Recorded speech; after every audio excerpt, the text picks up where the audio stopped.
Plus, like, when something scary happens, it's really not that bad. Hear me out. Hear me out. Hello, I'm Keyoka, the awkward black nomad. I'm a writer, I'm a dog mom, and I travel solo. This December, I am doing 25 days of Vlogmas, where I'm going to give you a new video every day for 25 days. And we're going to be talking about travel planning. I am planning a trip through Latin America in 2026, and I'm taking y'all along with me, going through everything I think about when I plan a trip. So, how do you get the courage to solo travel, especially long term? The first thing people usually say when I tell them that I was abroad for a year by myself with my dogs is, "Oh my God, I can't imagine doing something like that by myself. You must be so courageous." I don't really consider myself a courageous person. Like, there's a dog next to me, of course. So I don't really know what to say usually because I definitely didn't set out to travel and think, wow, I'm going to be real courageous. I'm going to be inspiration to somebody. I never anticipated that. I think everybody has their own hurdles to jump in life. And what I've come to realize is not just with travel, but with anything, if I want it bad enough, it's up to me to figure out how I'm going to jump over this hurdle. So, this list is a combination of things that I considered when I first started traveling to kind of get me over that hurdle. But then also, after now that I've traveled for a year, these are things that I've sort of learned that I think could be beneficial to you if you're somebody considering either living abroad or traveling long term abroad by yourself. So, the first thing is to think about this: what are you doing now? So, I won't even sugarcoat it for you. I have the flexibility to be a nomad because I'm someone who doesn't have kids. I'm someone who doesn't own a house. As a single person, my bills are pretty manageable. Mine is dead, child. Mine is dead. But my bills are pretty manageable. So really, I can do what I want with my money. So that in itself is a little bit of a privilege because I don't have to think about all of these moving parts. I'm also someone who, if you know anything about me, my mom passed away in 2022. She was my sole caregiver. So I don't have to worry about any ailing parents anymore. There are no older members in my family that I have to be concerned about. So I do have the freedom to kind of get up and go. My family consists of my two sisters, my aunt, and my little nephew. Everybody is under 50, really under like 45. And they don't like to, but they will get up and go, right? So I don't have anything tying me to the US other than those people. And that kind of shapes my willingness to start over in a new place. So basically, in this life, all I have to worry about is my two dogs, right? And I started to think like, when I eat dinner, I'm eating dinner by myself. When I have to figure out groceries, I have to go make a grocery list and buy food to feed one person. When I want to do something, when I want to go somewhere, I'm going by myself, right? So why can't I do that in another country? This concept of aloneness is really like a state of mind, right? Because technically you can be alone anywhere. You're probably alone right now. You could be alone and you could live with people. I think it's more about loneliness that gets people. And I know a lot of expats struggle with loneliness when they need to build community in a new place, but we're not even talking about that. Because I think a lot of people, when they think about, oh, you're going somewhere by yourself, you're going to a new place and you're alone, I would challenge you to think like anything could happen to you in the US and you're going to be alone. So, really thinking about what it means to be alone versus what loneliness is, because there have been times where I felt lonely in the US and I have friends and I have family. So, why do I think that my experience abroad is going to be worse? Do you know? Like, if you're a person who is already by yourself, what difference does it make where you are? But also, if you're someone who maybe you have kids, maybe you have a partner, maybe you're a little bit more settled in life, I would just ask you, what are you doing now? Are you already by yourself in a way, right? What are the things holding you back? And is there a way to move yourself forward realistically? Because I think a lot of people have I can't, and then they're able to come up with a list of why they can't do something. But if you started thinking about what you could do, you could really move mountains. So, another way that you could be more courageous in your decision to either travel for long term or live abroad is to have a plan, right? Have a plan A, have a plan B, have a plan C, okay? Have a plan. For me, I deal with a lot of anxiety, and it's because there are things that I don't know about and can't control, right?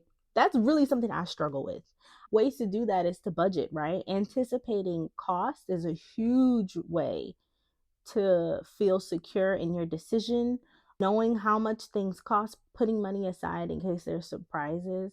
I think the biggest thing that holds people back from traveling is that they're worried about how much it's going to cost. So, like, if you have done your research and if you stick to a budget, you're probably going to be okay.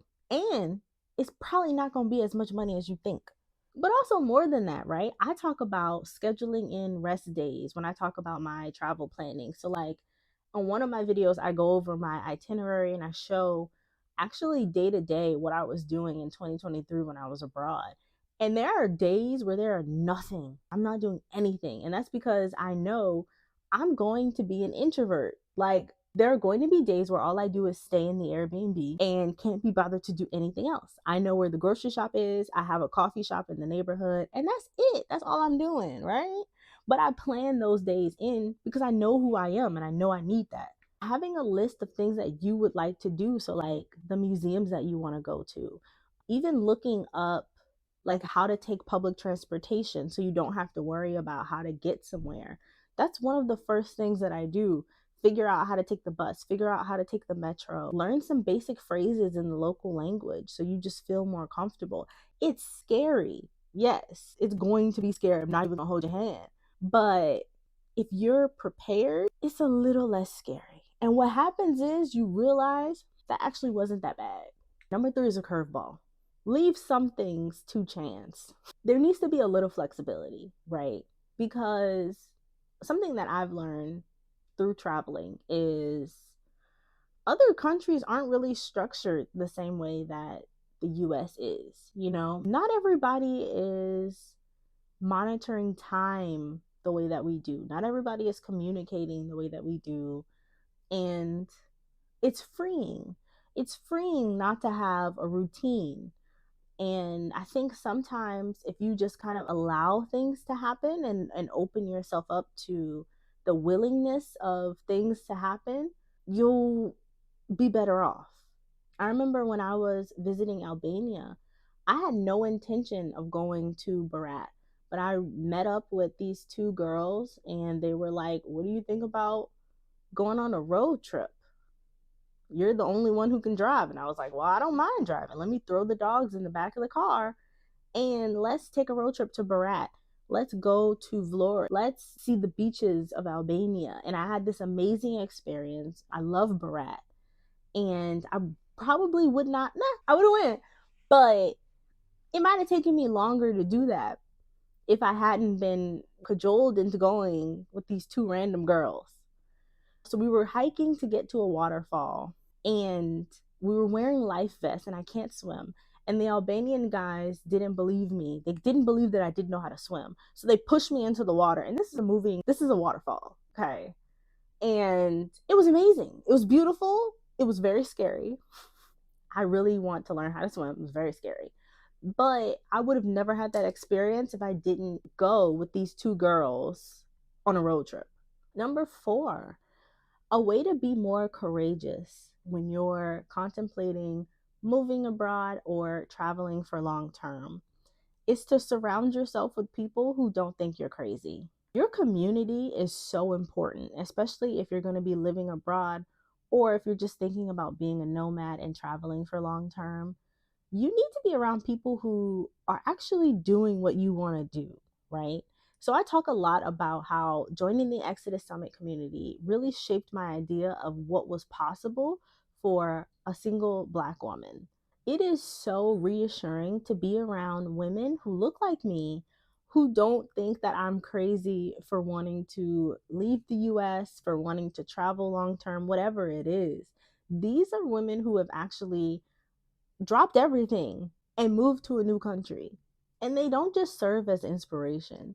These women have ideas, they have a blueprint, they have nuance that they can introduce into your life. So for me, like, there are no travelers in my family. Like, I don't know if you know anything about New Orleans, people usually don't leave New Orleans. But when I tell you, it has been so warm and welcoming to see women doing this, actually leaving and going, and even being able to travel the way I did last year. I was able to do it because I saw other women doing it. It didn't seem like this impossible dream that was unreachable. And I feel like when you surround yourself with people who are having positive experiences abroad, it really helps you craft that image of what your life could look like, of what you could be doing too. Number 5 is build your own social proof. So if you guys don't know this, I work in marketing, I'm a copywriter. And we have something called social proof. So social proof is basically testimonials, right? This went well. Me working with such and such went really well because of X, Y, and Z, right? I'm saying you should be creating those testimonials for your own life. Give yourself examples of things going right, right? I'm not going to lie to you, scary things are going to happen. Like, you're going to be in a situation where you're like, I don't know how I'm going to get up out of this. I had a couple situations like that where I was like, I don't know how I'm going to get out of this. But I made it and I lived to tell the story. And I taught myself that I'm someone who can do hard things. I'm someone who, like, I'm quick on my feet. I didn't know, even like, I talked a little bit earlier in the video about this concept of courageousness. I never saw myself as a courageous person. But after my year abroad, I am courageous. A lot of people can't do what I did. Plus, like, when something scary happens, it's really not that bad. So I started traveling February of 2023. The first place we went to was Ireland. The second place we went to was the UK. So we were in London and I got my phone stolen. I'll tell the story. I was out late at night. I can't remember the area it was in. It was in central London. I can't remember. It's literally off the top of my head. I could look it up. I'm using my phone. Anyways, I was in central London. It was getting late. It was raining. I have never been to Primark. I don't know. Are there Primark stores in the US? But Primark is basically a store where there are just really cheap, good basics. And I lost my mind in that store. I had a gigantic Primark bag that disintegrates in the rain. It's a brown paper bag that just completely falls apart in the rain. So I'm walking around, it's raining, it's London, it's in February, and the bag starts to just come apart. So I get underneath like a little awning to just like, I can't use the bag anymore. I have to bundle up the clothes that I bought. And I had my phone. This was on me, okay? I put my phone in my pocket to get the stuff that I was holding together. Literally, I love this jean jacket, but I got rid of it because I felt like it was bad juju. And never put your phone just in your pocket. Like, if your pocket doesn't zip up, if it's not a front pocket, don't just put your phone out, right? But again, like, I was new to traveling, and I think Ireland was just so safe, and I had only been in London for like maybe a couple of weeks. And you just get lulled into this false sense of security because Europe really makes you feel safe. And then also, where I live in Texas, nobody's stealing your phone. Like, we don't really have pickpocketers like that. I never actually experienced that. But anyways, these guys, I knew it was them. I knew it was them, and I know I didn't drop my phone. These guys came up behind me and took my phone out of my pocket. And it's my fault because I made it easy for them, right? It was just right there. When I tell you I was a mess, nobody would help me. It was like in the middle of the night and raining, and everybody that I talked to was so unfriendly. I was just like, can I use your phone? But then who would I call? Because I didn't know anybody. And I was like, well, I can call myself an Uber, but they're like, it's connected to my account. And I was like, I'll sign into my own account. And they just walked away. Like, I had so many people just walk away. I had a taxi driver who refused to take me to my Airbnb because it was too far north because I wasn't staying in central London. I finally just like got upset and I wandered into a really fancy hotel, and I kind of bust out crying. I just couldn't hold it in. It was a very long day. I was tired and I was very, very overwhelmed. And your phone is your life. Another thing I started doing, which is probably a little stupid. So, like in London, everything is tap. Like you can literally, it's so fast. You just tap your phone and you can get on the tube. You can pay for things. You really don't need to carry a wallet. So I had gotten around to not carrying my wallet. I would just have my phone.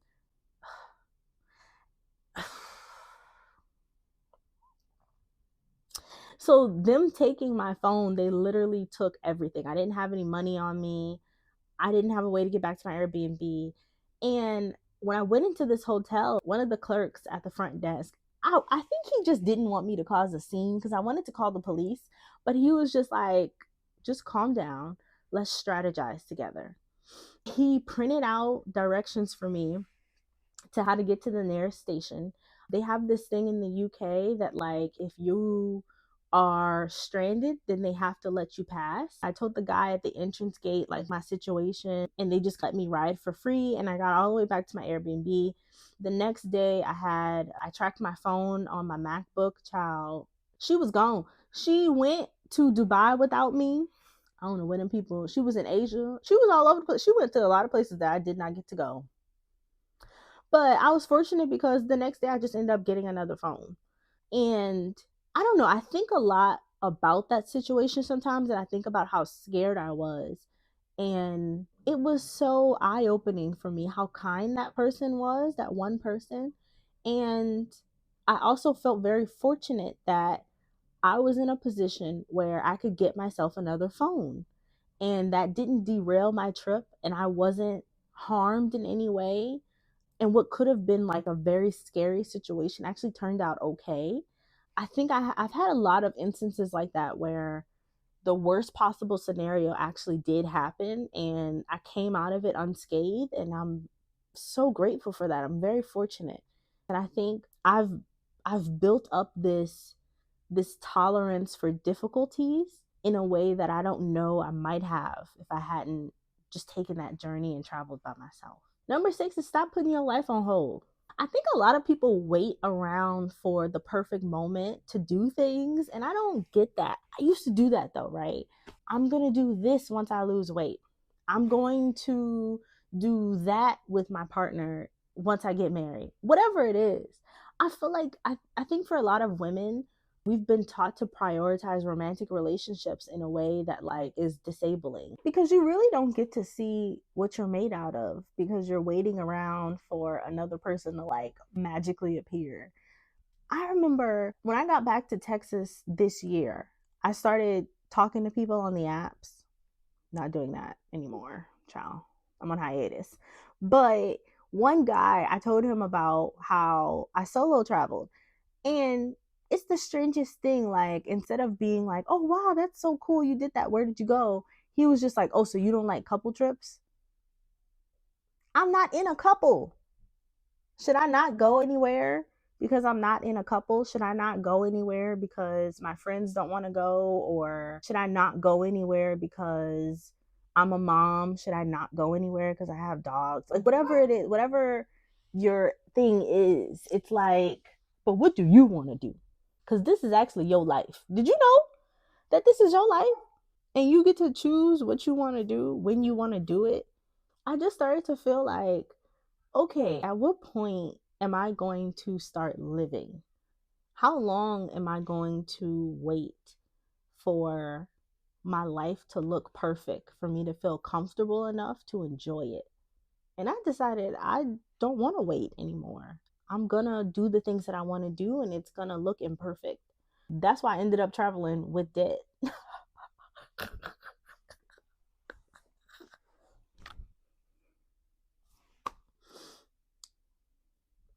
But it was also like I don't want to I don't want to always have to like be fighting myself, you know, to do the things that I want to do.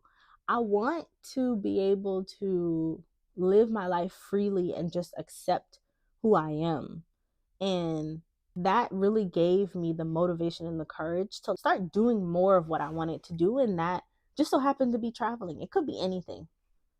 If you're a painter, maybe you want to paint more. If you're a writer, maybe you want to write more. It's never going to look perfect. There's this book by Anne Lamott called Bird by Bird, and she has a chapter called Shitty First Drafts, where she talks about how your first draft, your second draft, however many drafts child, might just be shitty. It might be like the worst thing that you've ever written, but it's so important just to get words on the page. And I think life is like that. It's so important for you to just have the experience. So, like, it may not look like what it does in the movies, it may not be a dream, but this is your life and you get to create what you want with it. You get to shape how you want it to look. But if you keep waiting around for the perfect moment to do things, you're going to end up missing out on like a lot of time.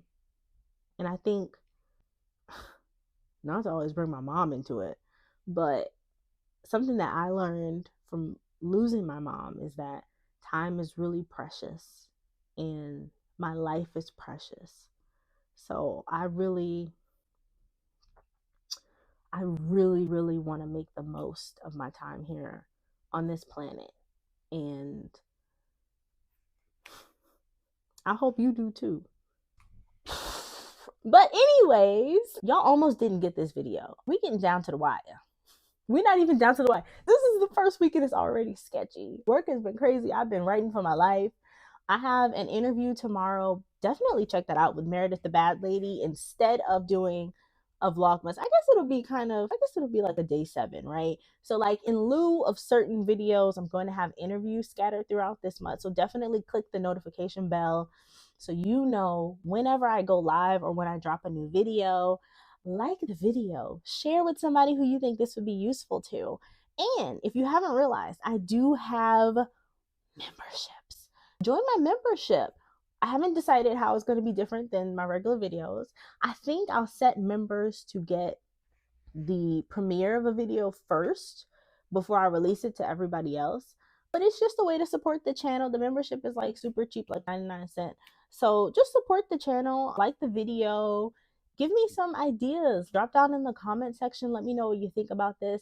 What are some of the things that you want me to talk about during this travel planning series?